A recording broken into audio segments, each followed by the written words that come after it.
여러분의 원더굴 라이프.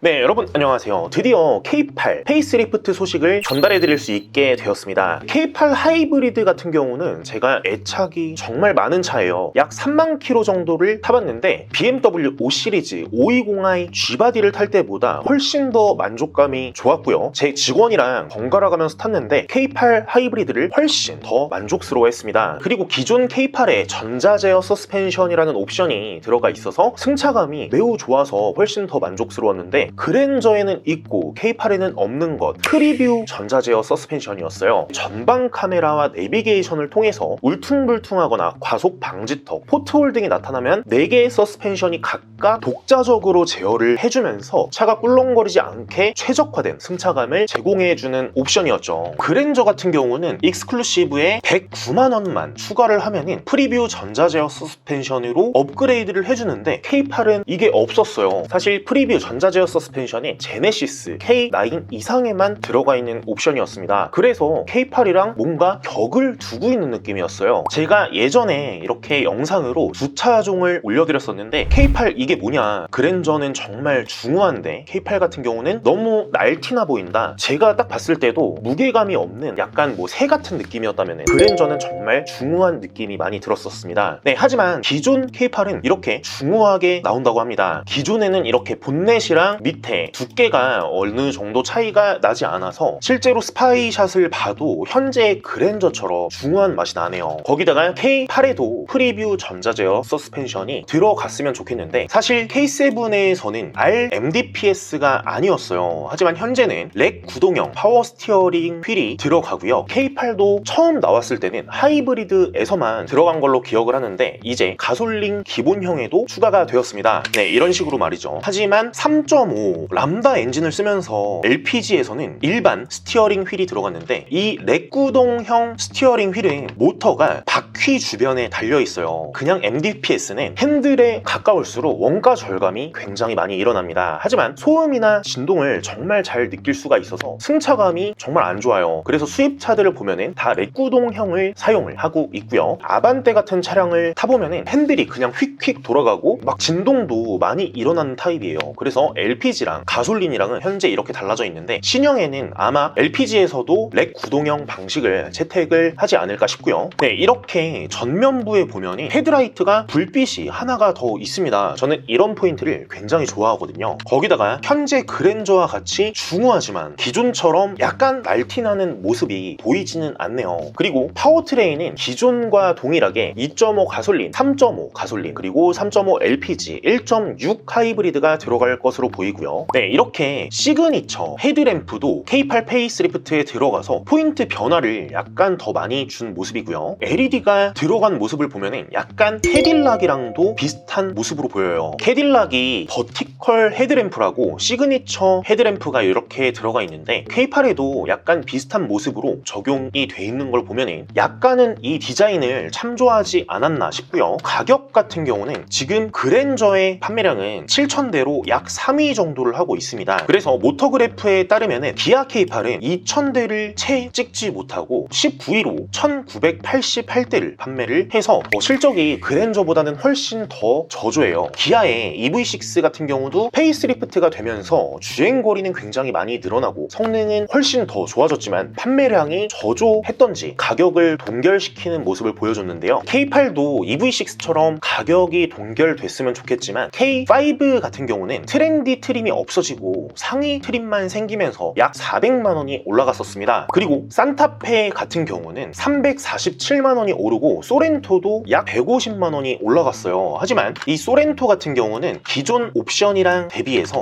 훨씬 더 많은 옵션이 들어갔는데요. 특히 이렇게 첨단 운전자 보조, 노블레스 등급에 있던 거를 프레스티지에 웬만한 거를 다 넣어줬어요.